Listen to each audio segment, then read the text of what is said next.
What's up, Drop Pod listeners? You can check out new episodes of the Drop Podcast every Tuesday and Thursday, wherever you listen to podcasts. You can find all of our content on YouTube at the Drop Golf Podcast and on our socials. That's Instagram and Twitter at the Drop_pod. No matter how you consume us, like, subscribe, rate, review, all that good stuff. Follow and listen along.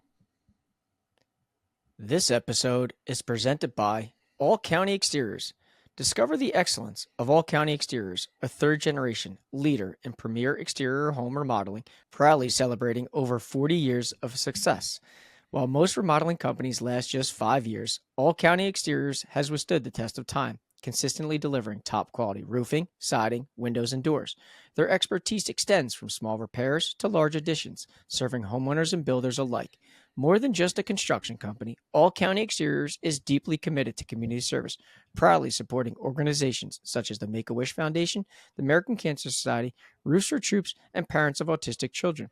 If you have planned to do any exterior remodeling, call the experts at All County Exteriors for a free, no-obligation estimate for your project. Just call 732-370-2780 or email them at info@allcountyonline.com. That's 732-370-2780 for All County Exteriors for all your remodeling needs. This is the Drop Podcast where we talk golfing in the Garden State. I'm Mike Poro, and this is Ryan Kulot.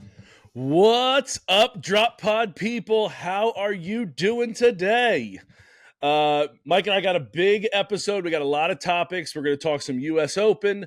I think, Mike, that's going to be the majority of what we're talking about, but we do have a couple housekeeping things before we get to our U.S. Open preview here. Mike was able to get out to Eagle Ridge yesterday. Well, in the past, he put it out yesterday for Magic Mike Monday. Played at the Pines, hole 9 at Eagle Ridge. Today, Tuesday, episode 88 coming out. Again, you're always welcome to go check out the pod on YouTube as well. You can go watch the video version over there, as well as all of our other content. Wednesday, tomorrow, I got up to play the Rose, Old Bridge Golf Course. The Rose, I played the par 3 9th. Mike, I took your advice and got to play that one. So that's coming out tomorrow. Did you make a hole in one? You're going to have to watch tomorrow to see. Okay, fair point. Thursday is our interview day. And as it's U.S. Open week, we interviewed someone playing in the U.S. Open. And I don't know if you know, that's kind of cool. Staying up on Thursday morning. Yeah. Stu Hagestad came on, and for 2.0, we got another round with Stu, and it was awesome to talk to him. We talked about a little bit of his 2023. We talked about some upcoming stuff. It was great to have Stu on, and again, I think it was very perfectly aligned to have him on at the time we did, Mike, and as he's teeing it up in the U.S. Open, and quite frankly, between Dottie last week and Stu this week, two very pertinent people to have on in the last couple weeks. I think that's a really I don't know who does the scheduling for this, but they really did a pretty good job. Well, listen, we're on a little bit of a national tour here, and what better than, we dabbled a little bit north to New York and saw Dottie up there, and, Saratoga Springs being her spot. And then we said, hell, let's venture a little bit down to North Carolina and Pinehurst and the Sand Hills, and let's go say hello to Stu and recapping Stu's 2023. I mean, shit, just 3-time USGA Mid-Am champ, played at the Augusta, played at the Masters. We got to recap that whole thing. And now he's teeing up this week at the U.S. Open. And listen, maybe Stu goes out and wins, and maybe we just keep rolling this ship downhill and just keep finding winners. I would absolutely love for an amateur to win the Open. And who better? Right. Who better, for sure. But I think I love that storyline. I don't know anyone that wouldn't, right? Like, that's such a, like, the Francis We Met storyline of it all is special. It really is. Mike, big news. Big news dropped this week for us. We had Dottie Pepper on. And then we had more big news this week. We have Stu Hagestad on this week. And then more big news dropped. The second edition of the Drop Pod Polos came out. You're rocking one right now. So if you're watching this live, Mike's wearing it with the new logo. It's a great looking one. It looks super comfy. It looks fantastic. From your neck down, you look great today.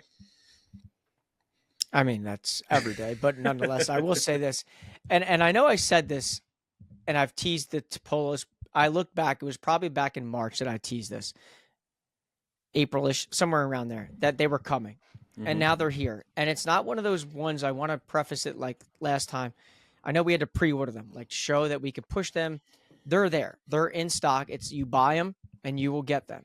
Chris is doing a phenomenal job in making sure if you order it, you're getting it. There's no pre-ordering, waiting. When is it going to come in? When is it going to come in? So whatever sizes that you want, you need to go get now. There's 3 different designs, 3 different colors. And I did say this to a lot of people that asked me, yourself included. I said, I think they are sized appropriately. And I know that, you and I talked off camera that you'd be the judge of that, which is fine. But I will say this, I've put both polos on from last year and then this year. To Chris's point, this one is far and away a little more on the comfy side. The other one, yeah, last year's version, I will say this to the audience, it was a little more tightly fit. It was 100%, no doubt about it. I don't mind that. Some people do. But this one is more of a universal. It's a little more loose, especially underneath the armpits, where a lot of us were complaining in a sense that it was a little too tight, which is why we sized up. This, I'm telling you, I will be surprised if anybody DMs me, texts me, comments to me that they're too tight. I'll be stunned. I truly, truly, truly will. So listen, I will say this now. It's a great Father's Day gift. And last time I checked, Father's Day is right around the corner. What better way to surprise dad with a brand new, well-fitting, phenomenal looking Drop Podcast Polo. Love it. Get yours today. Get yours today. Again, mine hasn't gotten in, Mike, as yours did before mine, but just looking at you, it looks to me like a looser fit. And not loose, like we're not going back to like 1990s baggy shorts, oversized, 10X t-shirts or anything like that. But it looks like it's a comfortable, flowy fit. And that was the issue on the last one was as you got bigger, again, someone your size, not going to matter because all the cling for you doesn't really matter. But as you get bigger, and the cling is clinging to things that don't want to be clung to. I think I kept all that English correctly. I think that was the issue, and it doesn't look like it has that yet. So, the only thing I will say, I will say this, and I don't want to say they're exclusive but whatever the case, but this is not like an endless supply of things. Okay, there's not like a gazillion mediums in stock for us to buy. If you want a specific size and you want a specific design on one of the 3 colors, like you need to go do it now. Okay. Don't DM me or text me in 3 weeks and say, hey, Mike, I wanted the periwinkle and it's not in a large. Well, there's nothing I can do for you. I'm forewarning you now. Everything currently is in stock. Mm-hmm. You can get what you want in the size that you need. You've got to go order today. For sure. Love it.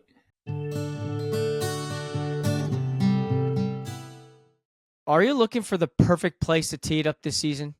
Or just looking for a great spot for casual comfort food? Or how about the most picturesque backdrop for the wedding of your dreams? Then you need to go visit Galloping Hill Golf Course in Kenilworth, New Jersey, conveniently located in Union County, right off exit 138 on the Garden State Parkway. Galloping Hill encompasses over more than 270 beautiful acres. It was again ranked in the top 10 of best public golf courses in New Jersey. Galloping Hill also offers a top 50 in the country learning center with 52 stalls and a 45,000 square foot practice area. In addition to a 9-hole course that is ranked in the top 10 of short courses in the entire country, Galloping Hill is more than just golf. The Hill Tavern Bar and Grill is a gastropub with seasonal food and beer options updated regularly with amazing views of the course.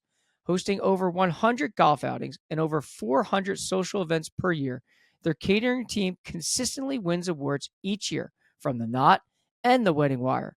Schedule a tour for your special event at the clubhouse at gallopinghill.com. It's all happening this year at Galloping Hill Golf Course.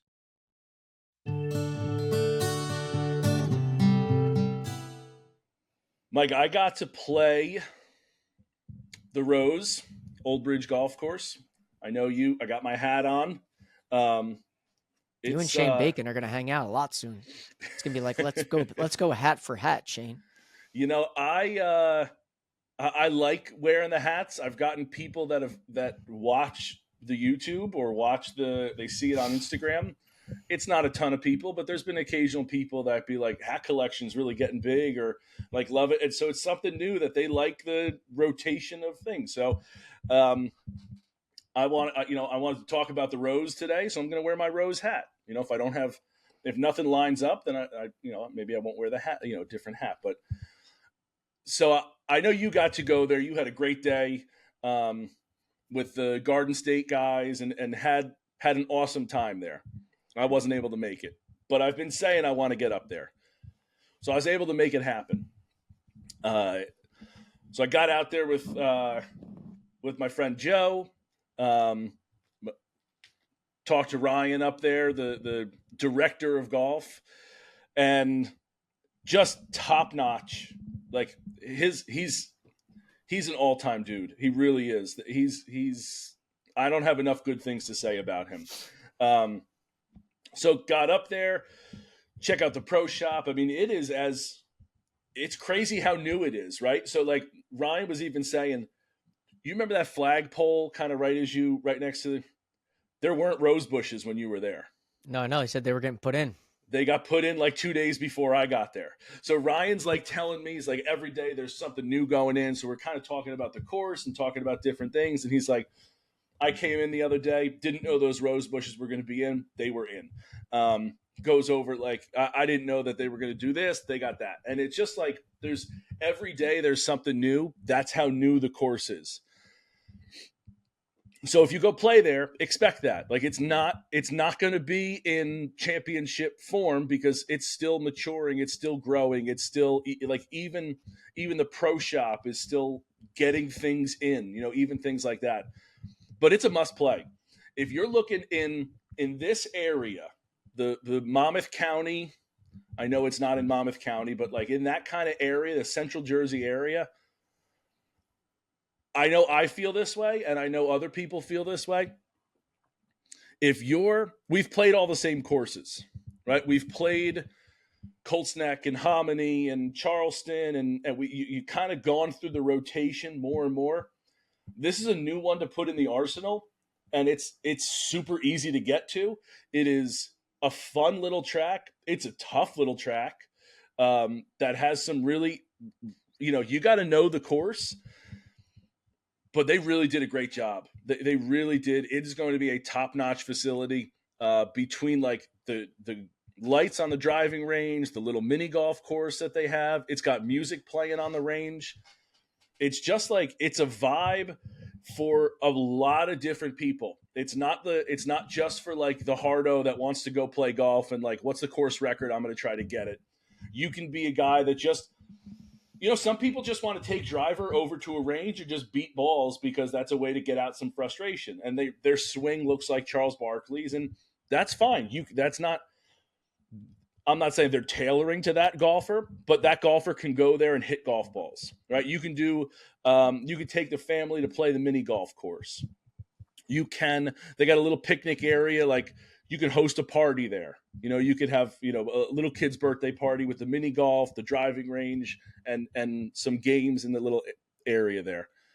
So they're really, they really got a very versatile facility.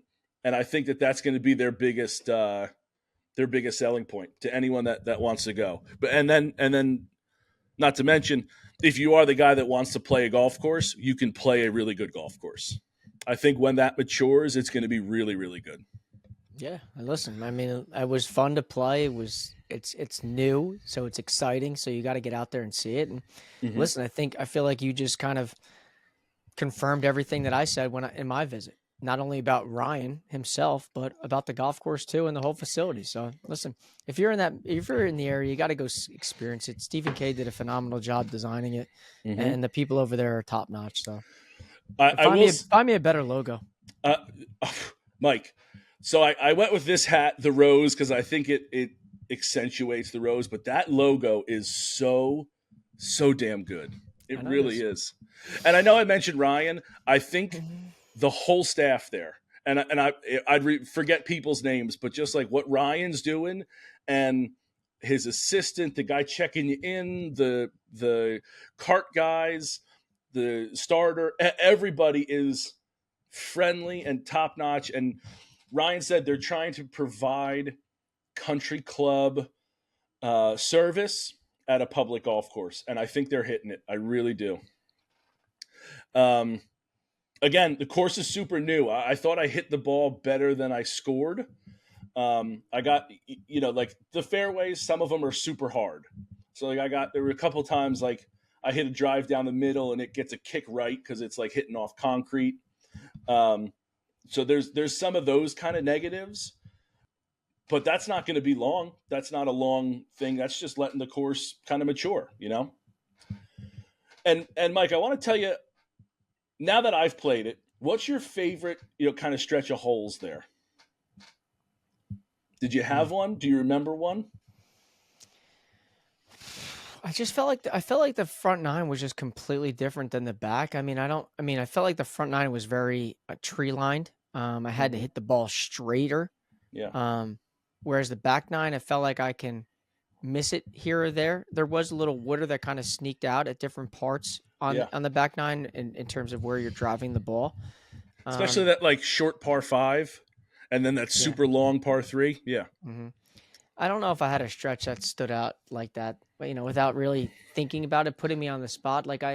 Yeah. And I know it was the first time and a few weeks ago. And nine. Obviously, I know I told you to the ninth hole where you did your Ryan versus. So to me, that's the hole when I'm thinking signature hole at that spot. That's no it. doubt. Yeah. That's it. With the water in front, the kind of, the fescue, the trees, for sure it is. So no, I don't have one. I really like the stretch of 14, 15, 16. It's a par 5.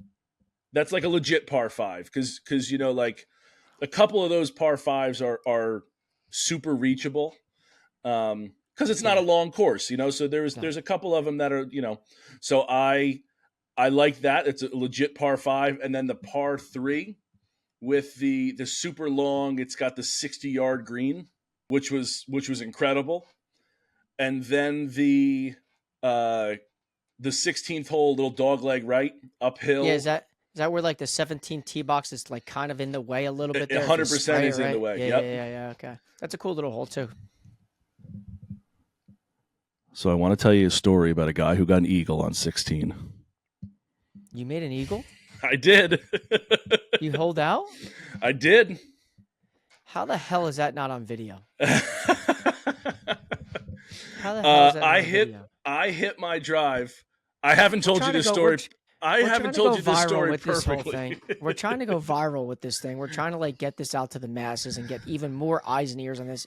You hold out, of all people, you hold out for eagle, and there's no video evidence. None. It's on the scorecard. Hell? What the? I don't care. I need to see it. I want to watch it. I want to see a reaction. I want to see you just start running after the goddamn golf ball. So I'm going to tell you. The story. So I hit my drive perfectly. Had a little bit of a draw down the right side of the fairway. Kind of was perfectly in the middle, set up. And again, I've never played the course, so I don't really know exactly where you. Not that I could place it where I want to be anyway, but I don't know exactly where you want to be. Turns out, position A, I got 149 yards to the pin, grab my 9-iron, and hit just an absolute best swing of the day, just an absolute arrow right at the pin. I hear it hit the pin, but I don't see it. So I don't know. It could have hit the pin and ricocheted off. I mean, you know how that goes. So guys I'm playing with go, I think that went in. And I go, really? They go, yeah, I didn't see it. And I go, yeah, I didn't either, but it's in like clearly in a little gully because you can't see the bottom of the cup. So we drive up. There's a little bit of an edge. We get up there. You can see the bottom now, and I go, I don't see my ball. Like, fuck, now I'm off the green. Like, it hit and ricocheted 20 yards away, right? You just my luck, right? Nope. Dunked the thing. Slam dunk. Wow. Little bit of a, like, had to repair the hole a little bit to kind of prop it back up. But, yep, dunked it right in. You really live in those glory days back in the day when we played basketball. Like, I haven't had a taste of what the rim feels like these days, so let me just try on the golf way. Yep. Dude, that's great. I didn't know that. You didn't tell me that. No, I specifically didn't because I wanted to tell you on air. That's good. I mean, that's good. Now, I guess the question, you being a crazy memorabilia guy, like, do you keep Eagle balls? No, I don't keep Eagle balls. Okay, good. I was going to say, we might have to end the podcast. The podcast might officially end at episode 88 if that's the case. No, and I don't have many Eagles. I have a couple Eagles on par fives, like where I've, fairway green one putt. I do have another hole out from the fairway, but not from 149 yards. But I don't have, I didn't keep that ball. So I'm not putting it anywhere or anything like that, but it's, nice. Well, an Eagle's cool. I'm not saying it's not, it's the whole out's cooler. The whole out's cooler. Yeah. That's sweet. That's sweet. Well, congrats. Yeah. Thanks. I guess that explains why you were so low that day. I did play, and then then I'm worried. Like, okay, now the PBFU comes up. Now I'm on hole 17, and I'm like, maybe I should just take a 7-iron set, like just punch it, just bunt it down the fairway, so I don't really screw up the hole. But no, I ended up coming in Eagle par bogey. I ended up coming in. So, and if you go back even further, it was par Eagle par bogey. So it's less shots I have to give you. That's yeah, good. it was. I like that. I'll go up, you go down, and just keep dipping into that wallet. It was it was a good day. Really, really good course. And like I said, I was gonna call you on my ride home, and I was like, no, let me tell him on the pod. So I've been keeping it from you. Yeah, listen, but really cool.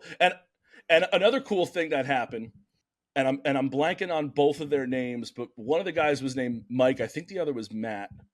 That got paired up with, and ended up finding out there. We were a twosome, they were a twosome. We ended up catching up to them. So I go to start recording the 9th hole, and I kind of come around, and I'm like, hey guys, do you mind if I record this hole? Like I do a podcast about golf in New Jersey, and I'm going to record this hole for kind of like a quick little like Instagram thing. And they're like, yeah, go ahead.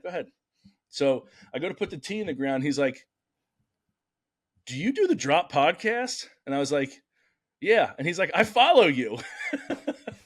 I was like, oh, no way. That's pretty dope. So like, it was really cool that that the guys like, kind of knew about what we're doing. It was the first time that's happened out there where we kind of like randomly got paired up with somebody and they're like, oh yeah, I follow. So, so shout out to those guys. Like, had a great day. It really was a lot of fun. Sometimes it's awkward being, you catch up to 2 random people who you don't know. And yeah, super easy, casual day, a lot of fun. Old Bridge Golf Course, an absolute must get to. Get to the Rose.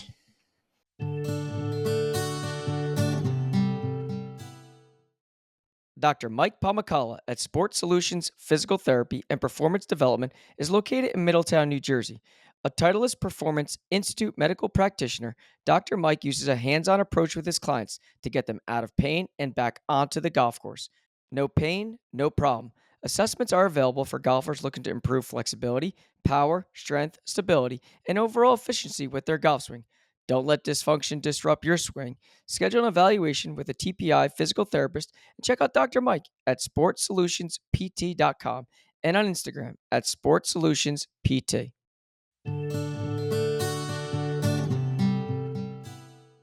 Another big thing happened in golf. Mike, we got to kind of recap this. your boy, I'll call him my boy too. I think I've adopted him as my boy. Austin Devereux won the 41st New Jersey State Golf Association Mid-Am Championship at Union League. And Micah, I don't know if there's a more fitting person that we got to, we've started this relationship where we go kind of talk about the courses and go experience the courses. And then your partner goes and wins it. I think the symmetry, simpatico, the stars aligned there. I absolutely loved it. And not only is Austin playing great golf, not only is he now a mid-am champion, couldn't be happier, couldn't be prouder of him. I mean, just an awesome feat, and he continues to be impressive with his golf game. He really does. And I wanted to say this before I let you talk about it. I really thought it was very nice, the kind of note you left him on, you sent him on Instagram. I thought it was very, very heartfelt. It brought a little tear because I know how close you guys are, from our behind the scenes stuff. And I just, I love that you kind of wrote him a little congratulations note. I thought it was really, really, really nice. And I know you're closer with him, but the feeling is the same with me. I feel very happy and very fortunate that I've gotten to develop the relationship with him, and I'm just happy and proud that he was able to do what he did against the field he did at a place that we got to experience. I thought it was very simpatico. Yeah, listen, when I followed that thing as close as I do, because how I am, I'm refreshing to see every match, every stroke play, everything going all the way through, and watching him play well opening round, shooting 70, and I know one of the things that I said after the 4-ball, I could tell he was not on his game. He had just gotten new sticks, and I could tell he wasn't mentally there trying to balance, listen, balancing work and balancing being a very competitive golfer is not an easy thing. And then I saw, he started to play a little better. And, obviously, how I am. I'm texting him. We're talking after every round, like, get it done, keep going, like, keep grinding. Let's effing go. Let's get this thing done. But as he kept just poking and prodding, he had a couple close matches. If you look closely, he had a couple 20 holes he had to go to win. He played more holes than anybody else. Right. So it wasn't like he just steamrolled everybody. Okay. He played good golf and a lot of holes too. So watching him win that thing puts things for someone like me in perspective, because listen, I know Austin and I are not close in age at all. I'm 40, he's 25. There's a 15-year gap there. And I know at times a young kid like him, who's an exceptional golfer in events that the state holds, whether it's 4-ball, whatever the case is, guys like Austin can find way, way better partners than Mike Poro. No question about it. But the idea that no matter what, the last 2 years and even heading into next year, he said to me, he's like, nope, we're going to run this back. We're going to get it done. Like, you easily could kick an old guy like me to the curb and go find the next young buck and see if you can win the whole damn thing. But he doesn't do that. And I think once he won, and I'm sitting there thinking like, wow, that is so cool, because not only do you and I are able to partner with the NJSGA to put these previews out that I can touch on in a second, but seeing a friend win the whole thing, not just somebody that we've interviewed, not a friend of the show, friend of the like an actual person that is in your phone that you chat and talk with often, like that means something. And that's when I put that post out there. I said, listen, I'm going to sign my name to it just because I think of the friendship that him and I have and the relationship that we've developed over the years. And I can't lie, like they were all honest, sincere words. And even the comments that people sent to us in DMs, like, Mike, that was one of the nicest things that someone said about something. His mom even commented on the post about what I had said. So like, I think that there are times when you have to step away and you can just say, listen, at the end of the day, like, this is a podcast that we are all about golfing in the Garden State, but along those lines, there are friendships that are real that we've developed that get even stronger as you go. And for me, Austin and I have done that. So I thought it was fitting after he won that, just to kind of, put a little carousel of pictures of him and I out there, and just kind of say thank you for letting me into your competitive world, because I know at times you and I joke that like I can play, but then I say like no, guys like him can really play. So for guys like me to see what that ends up really being like, that's a true honor. So I had to give him a little shout out. Listen, he's 25. You have to be 25 to play, and he gets it done. And I think that just opens up the door for the rest of his summer. He's got the state am coming up. He's got the state open, and I'm sure there's many met events that he's going to go dabble in. So listen, the sky's the limit for that kid. He's a grinder. I loved how I don't know if you noticed, but I can't wait to talk to him soon, because just like a lot of things, our goal is here to get those type of people on who win events here in the state. Did you see how he's putting these days? The claw?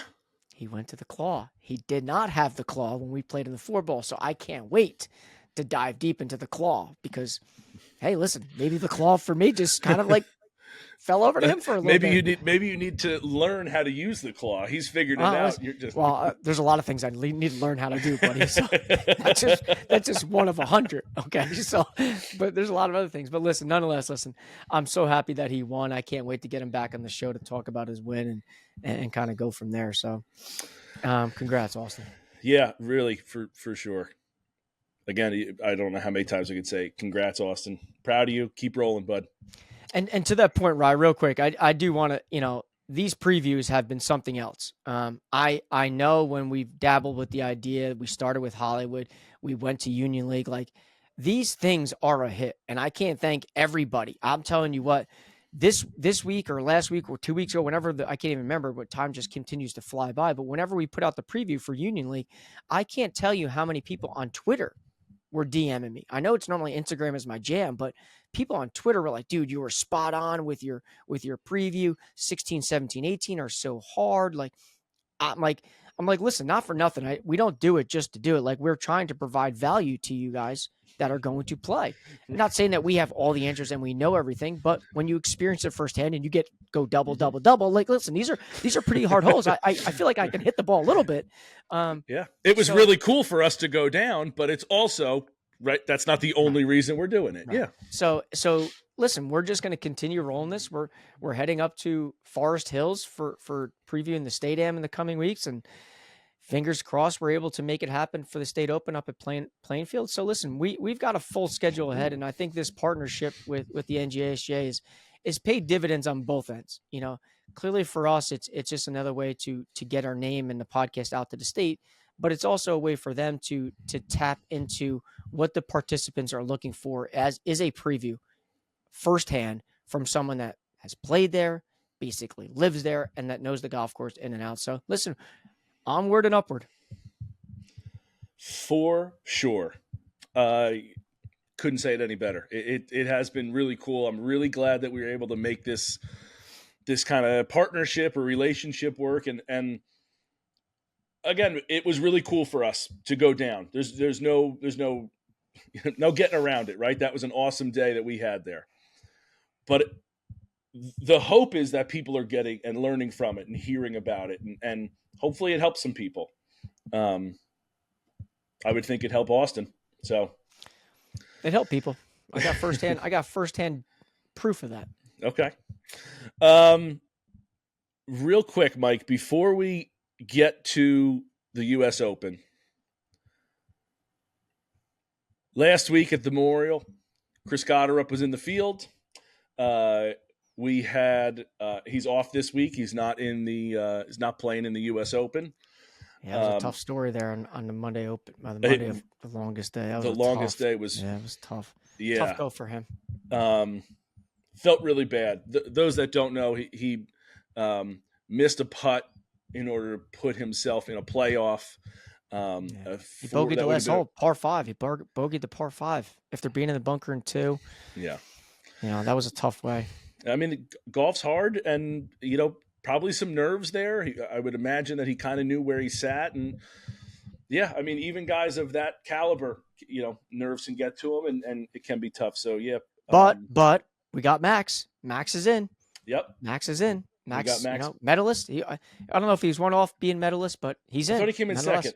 Yeah, maybe you're right. One off being medalist, but Max is in, so we got a golfer. Max this week, so we get big stuff happening there. So I did want to kind of mention that the Corn Ferry Tour this week, the BMW Charity Pro-Am, which is in South Carolina. That was last week. Last week. Yeah, I get my times confused here. Both made the cut. Both made the cut. Yep. Both made the cut this week. So they're, I know Ryan, you could say Ryan's, sorry, last week. They both made the cut last week. I know we could say Ryan's out there, but listen, both made the cut, both making cash and checks, and listen, huge. Onward and upward for them too. And then are they in Kansas this week? Yep. And that I haven't seen the field being released in that. So, the old Blue Cross and Blue Shield of Kansas, Wichita Open. That's a long name. It really but is. I haven't really checked the field to see if they're in there this week because I've been so focused on the U.S. Open. Yeah, I agree. I haven't dabbled in there either. And that's usually more your realm anyway. But yeah, it's but either way, best of luck to our guys and what they got coming up. And let's talk U.S. Open now, Mike. Big first, week. Let's. Can we talk about the longest day first? You want to go? You want to start Monday? I want to start with Monday because I think that's the start of the U.S. Open, right? Everybody's qualified to get to this last day. We already talked about the longest day, right? We're not going to get into how it happens, what it is, but when you look at the 10 sites, right? And I had it up on my computer, and I had all the golf geniuses up there to see kind of the scoring, because when you said that they had 2 in Ohio because that's where the Memorial is, and some of the pros aren't, that blew my mind. So I was like, where else are they? Well, turns out Adam Scott, you might have heard of him, pro golfer, Masters champion. Hasn't missed a major in like 90 plus. Right. And 90 straight majors. Former number 1 in the world, is playing in this Monday qualifier with everybody. And I don't know if he got final stage. I don't know if he got pushed to final stage. Maybe he had to qualify before that. I was just blown away to see his name in this, that he is going against, in theory, this is a theory, in theory, a guy like me. That he's just a going against normal golfers, normal everyday people. You can't qualify. I know I can't qualify, right? I know, but I'm saying in theory, just a normal, you have to have a normal person. No, I know you got to be under a 4. What? No, I get all that. No, but I'm saying a non-professional golfer, a regular Joe Schmo guy that just he. In theory, he could be going against, I don't know, a 9th grade science teacher who qualified. The guy qualified. The guy's teaching, and if they're still in school in Oregon, well, I guess he lives in Wyoming. So if they're still in school, he's taking off to go play in the U.S. Open because he qualified. So there's so many cool storylines. Now I know that Adam Scott misses in a playoff to a guy who's also another professional from Australia, but Adam Scott is a huge name in golf. That's not a small name. Whereas the other guy I had to look up. So it's not some Joe Schmo that's trying to qualify. So it was really that to me is what makes the U.S. Open so special, is that it's literally an open to anybody that can play golf. You can get there. You can keep qualifying. You can keep moving on. You can keep cutting your teeth. You can do it. So that was a really cool storyline. Again, I wasn't rooting for Adam Scott not to get in, but I like amateurs getting into this. I think it's really, really cool. Again, I mentioned Colin Prater, I think is his last name. The 9th grade science teacher qualifies. He's one of the top 4 in Oregon to make it. There's just so many good stories coming out of the amateurs that are able to qualify and make it. I think it's just, I know Danny Rapp said it, that the Open might be his favorite major. And there might always be recency bias, right? The Masters comes around, everyone gets giddy. It's I love the Masters more than anything, right? And then the U.S. Open comes, and we love the U.S. Open in that it's open to anybody. Any Joe Schmo, any teacher can make it, right? And then the Open Championship comes around. You're like, I love that I can have eggs and coffee and be watching the US or the British Open, right? So I know that there's a little recency bias there, but it's so good. There's so much like rich history, and it's like it's the essence of what golf should be. Everybody should be able to play against everybody, and it's so good. It really is. Yeah. So, and then that's how Max gets in. Max ends up qualifying. He ends up finishing second, like we said, and moving on, and he's in the field now. I just absolutely love it. Yeah, it's gonna make for a great week. It's gonna make for a great week. It is. And Pinehurst, it's who does it better than Pinehurst, right? I mean, that is a I know you've been. I've been as well. I haven't played number 2, but I've basically played the odd courses there, right? There's now 10. The last time I was there was only 8. But like for me, I have a little special affinity to Pinehurst. I know you grew up playing golf. I didn't grow up playing golf. So very distinctly, I remember my first U.S. Open was that 99 Open with Payne Stewart and Phil Mickelson coming in second, and the fist bump, and on Father's Day right there. It's got the statue out now. And again, not knowing anything about golf, but for whatever reason, I'm 14 years old, and it just kind of caught my eye, and I ended up watching it or whatever the reason was. And that's my first U.S. Open that I can remember, really. Because, again, I didn't grow up with golf. And even then, I still didn't play golf for another couple of years. So seeing it there, like I remember watching the fist bump and then going down. One of my best friends was stationed at Fort Bragg, which is about 45 minutes away. So we took a couple trips there. He's made the worst decision of his life there. Not getting the pulled pork sandwich on cornbread is a big miss for him. Best sandwich I've ever had, still to this day in my life. So good, the cornbread, not a food, but we can get back to that later. But just like I have a lot of good memories that relate around Pinehurst, right? And seeing it come here is like, again, and seeing that it's on this rotation, it's a special place, and I'm glad that it's getting that recognition from, where it needs to, because it is, again, a little special to me for a few reasons. Yeah, listen, it's a great spot. I mean, everything about that spot. I always, when I went in 2022, and I called it like a golfer's like playground. You have literally everything you want there, and being able to go back, in basically a month from now, and playing, I can't wait. I played number 2 the first time. It kicked my butt. I shot 85. I literally just pulled it up, and I'll be back there teeing it up again. Friday, July 12th, I'll be on the tee at 12 noon on number 2 and looking for a little redemption story. I'll be texting you, seeing how you're doing. If I don't respond, I'm not playing well. If I respond, I'm setting a new course record. So we got the U.S. Open there, and the other thing that I thought was cool, back in 2014, it hosted both the men's and women's U.S. Open, which courses almost never do.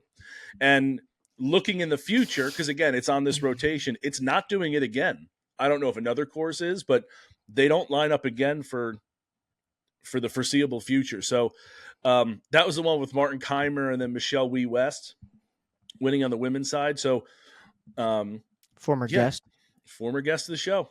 So really a special place. The field is enormous. Who do you have winning it, Mike? Well, listen, that's a loaded question, because I don't know if you saw what Scotty did this weekend. So I have my winner, and it's Scotty. I'm just coming out with it. I hate to be that guy that's going for, like, who would pick an underdog. No. Scotty wants revenge for not being able, quite frankly, wrongly getting arrested at Valhalla, and he's coming for revenge here. He's the best ball striker. He hits the most greens. he's on the green, and I think guys are going to have a tough time getting to the green.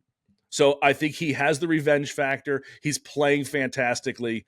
I'm all in on Scotty. I don't know if I've ever been all in on one person for a tournament this much before. Yeah, listen, it's a loaded question. I mean, watching what he's doing this weekend, making triples and still just extending his lead, it's just like stupid. It's just so stupid what he's doing right now. But listen, I guess I can't take Scotty. I just can't. I just don't. I don't know. Winning majors, we had this conversation when he won Augusta. Like, we talk about winning majors, like he's won a couple. Like, how many do you think he's going to get? Like, I know even Dottie last week said, how can you pick against the guy? Like, he just wins. But I'm going to pick against him. And I am going to make God. There's two guys I love. I do, and I don't want to pick the wrong one here. I'm the one guy. You're the 1 and 1A guy. I know, but I love it. There's two guys I just think that are like primed, ready to go. Give me both. I'm taking my winners, Bryson DeChambeau. I just think Bryson's playing very well. I think he's failed the audience, okay, or the people there, everybody's fallen back in love with Bryson. And I know he was out on Live and kind of doing his own thing, but I think watching what everybody and how they supported him at the PGA, I felt like he was everybody's fan favorite. I think he finds a way to get it done. He's won a U.S. Open before. He's long enough. It's a matter of, in my eyes, can he putt well enough? And listen, there's always something about the U.S. Open. There's always something about majors with Brooks Koepka for me. I just think the guy's a dog, and I love guys that just go out there and basically say, I don't care what anybody else thinks of you. I'm going to do it my way. It's successful. It works. I just know how to get it done. And I love guys that have that like internal confidence that I'm not bothered by what you think of me, how I act, what I do, because at the end of the day, my goal is to step on you. And I think Brooks has that mentality. And I know it's two live guys. But I'm in the nature of like, give me drama, give my podcast here more things to talk about. Who better than to get two live guys getting this whole thing going? Supposedly Tiger's coming out. Well, supposedly yesterday he came out. I know we're recording this earlier, so we don't get to really see, but supposedly there's a big announcement that happened, I guess, yesterday, you could say, with Tiger addressing the media about all these private meetings going on in New York City with Live and the PIF and the PGA Tour. So, listen, it's a great time for golf, and I'm taking Bryson to win, and I got Brooks in the back of my mind. All right, so I got the PGA Tour, you got Live. Sounds good. I'll take that.